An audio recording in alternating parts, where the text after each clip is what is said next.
la vie reprend pour le petit bonhomme.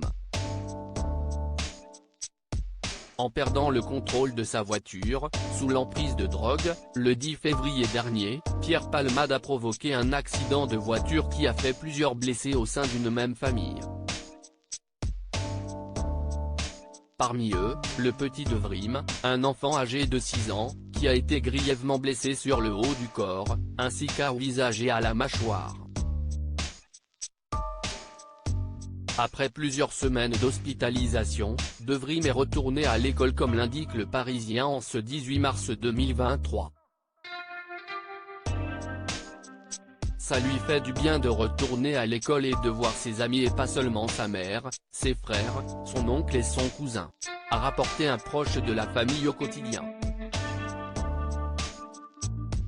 Le fils cadet de Yuxel, une autre des victimes, qui lui, n'est pas encore sorti de l'hôpital, porte tout de même un corset qui l'enveloppe des reins jusqu'à la moitié du crâne. Il ne peut pas parler trop longtemps, ni manger beaucoup à cause de ses fractures à la mâchoire, mais il ne se souvient absolument pas de l'accident. Pierre Palmade, lui, a été remis en liberté sous contrôle judiciaire.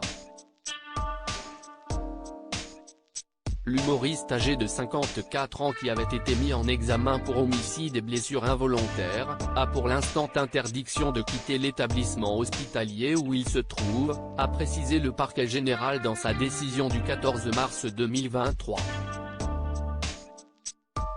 Pierre Palmade, Muriel Robin, Michel Larocque, Véronique Sanson. Les femmes de sa vie et la famille des victimes déçues par la remise en liberté de Pierre Palmade sur le plateau de Touche pas à mon poste, jeudi 16 mars, Cyril Hanouna a reçu Yilmaz et Omer, le cousin et le neveu de Yuxel, le conducteur blessé dans l'accident provoqué par Pierre Palmade en février dernier. Encore attristés par le drame qui a touché leurs proches, les deux hommes sont revenus sur la décision de la justice. Maintenant, ce n'est pas Pierre Palmade qui est soi-disant en prison, c'est mon oncle parce qu'il est cloué dans son lit d'hôpital, a ainsi regretté Omer, avant d'ajouter, Pierre Palmade, il est en pleine forme.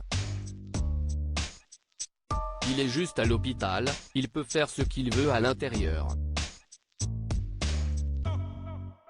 Touché par ce témoignage, Cyril Hanouna a ensuite demandé à ses invités s'ils étaient déçus de la décision prise par la justice.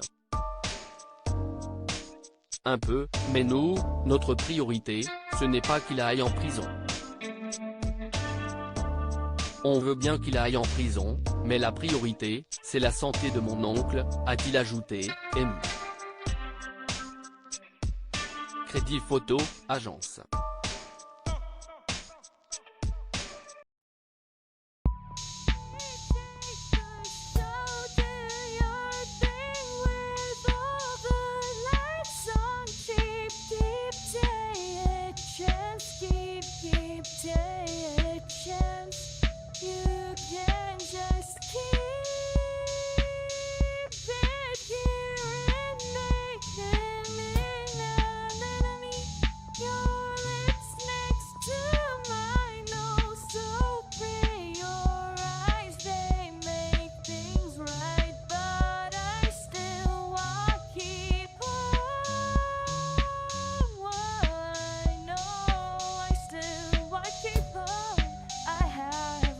Keep it up, I have a